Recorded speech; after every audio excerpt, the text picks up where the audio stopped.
Iyi rangamuntu koranabuhanga ntabwo bizabisaba kuyigendana. Igihe utayigendanye uzaba ufite code ushobora kuba uzi wowe ku giti cyawe twaguhaye cyangwa iri kuri telefone. Murabona neza inshuti zacu, tugiye kuganira ku kintu gikomeye hano mu Rwanda, uburyo amakuru mashya mwamenye ni indangamuntu y'ikoranabuhanga. Indangamuntu y'ikoranabuhanga, iyi video igamije gusobanura icyo abantu benshi bibaza kuri gahunda nshya ya Digital ID. Icyitonderwa, ibyo tugiye kuvuga ni ubusesenguzi busanzwe, ntabwo ari itangazo rya leta cyangwa amakuru yemewe n'inzego zayo. Oya, tugiye kuba tuganira ku indangamuntu y'ikoranabuhanga. Ese irangamuntu y'ikoranabuhanga ni iki? Indangamuntu y'ikoranabuhanga cyangwa se Digital ID ni uburyo bushya bwo kumenya no kwemeza umuturage hifashishijwe ikoranabuhanga. Benshi bavuga ko izafasha mu kubona serivisi mu buryo bwihuse kandi bugezweho.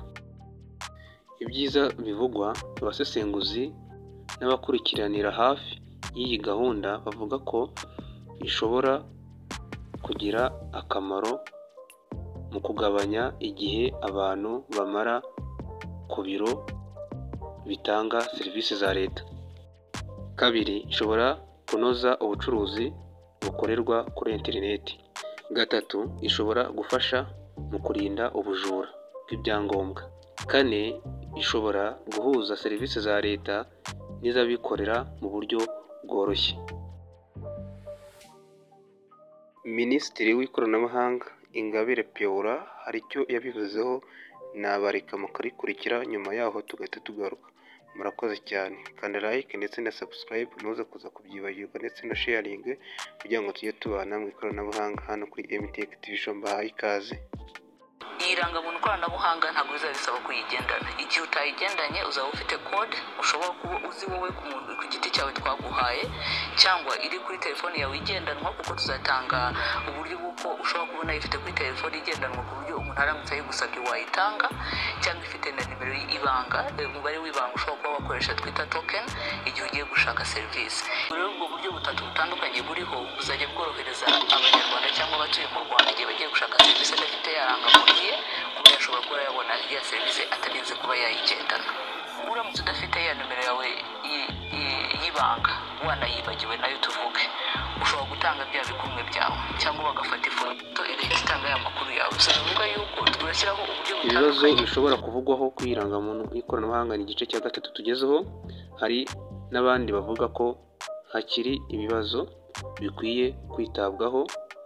Icya mbere, umutekano w'amakuru ya buri muntu, ubumenyi buke bw'abaturage ku mikorere system nshya, ibibazo bishobora kuvuka igihe habaye ikibazo cya tekinike.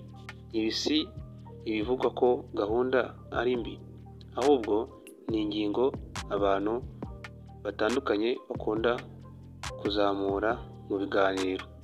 Igice cya kane, inama rusange. Mbere yo gufata indangamuntu y'ikoranabuhanga, ni byiza ko buri wese asobanukirwa akamenya uko ikorwa. Icya mbere, uko ikora. Icya kabiri, uburenganzira afite ku makuru ye, aho yakura ubufasha igihe yagize ikibazo kibaho. Ibi byose bigamije gufasha umuturage kugira ubumenyi, ntibigamije kubuza cyangwa gukuraho gahunda za leta. Indangamuntu y'ikoranabuhanga ni gahunda nshya ifite byinshi ishobora kumarira igihugu n'abaturage, ariko nk'uko bisanzwe ku ikoranabuhanga rishya, abantu benshi baba bafite ibibazo n'ibitekerezo bitandukanye. Ni byiza kubyumva tukabiganiraho, kandi buri wese agafata icyemezo gifite ishingiro.